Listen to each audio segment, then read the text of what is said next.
So, Wicked fans, let's talk about something big that Wicked for Good is about to bring back in a major way: the animal subplot. If you thought the first film's focus on talking animals was just a minor detail, think again. This storyline isn't just important, it's a game changer for Elphaba's journey and her transformation into the Wicked Witch of the West. In fact, this might be one of the biggest pieces of Wicked's puzzle that sets up everything we know about the Wizard of Oz. By now, we all know that Wicked reimagines the Wizard of Oz story from Elphaba's perspective, completely turning the original tale on its head. The first movie gave us a glimpse into the darker secrets of Oz, and the second one is going to take that even further. While fans might be focused on the Elphaba-Fiyero love story or Glinda's bigger role in the Emerald City, there's one thread that hasn't been talked about enough: the animal subplot. And if you think this won't be important in Wicked for Good, you're in for a surprise.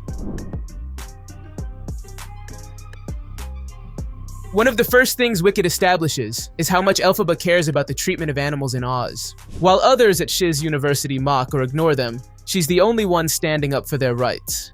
And this isn't just about kindness, it's a reflection of Elphaba's own struggles. She's been an outcast her entire life, bullied because of her green skin. But instead of becoming bitter, she channels that pain into fighting for others who are oppressed. Her bond with Dr. Disillusionment, the goat professor at 2’s, is our first glimpse into this. While most students treat him like a joke, Elphaba respects him and even risks everything to protect him. But when she realizes that animals are losing their ability to speak, she knows something sinister is happening in Oz. This subplot isn't just a side story.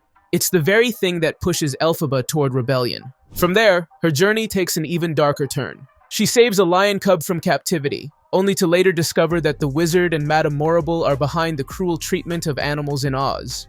This is her breaking point. She thought going to the Emerald City would allow her to help, but instead she realizes that those in power are the ones orchestrating the suffering.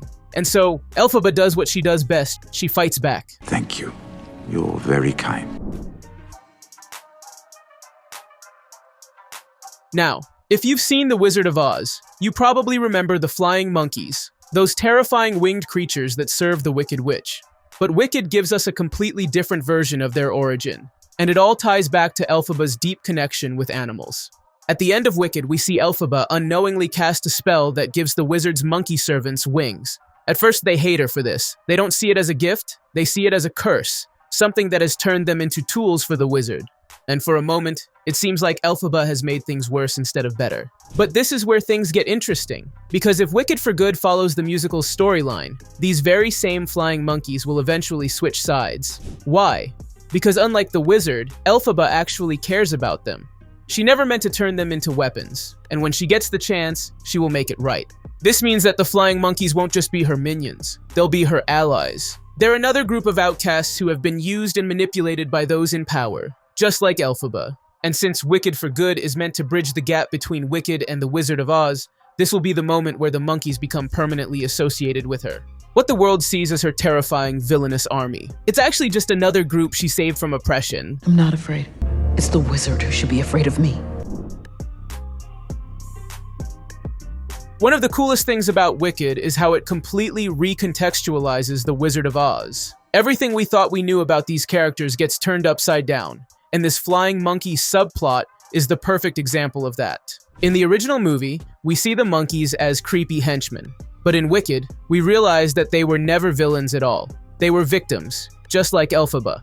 The wizard twisted their story to make himself look better, much like how he manipulated Oz's entire history. This also gives new weight to Elphaba's wickedness.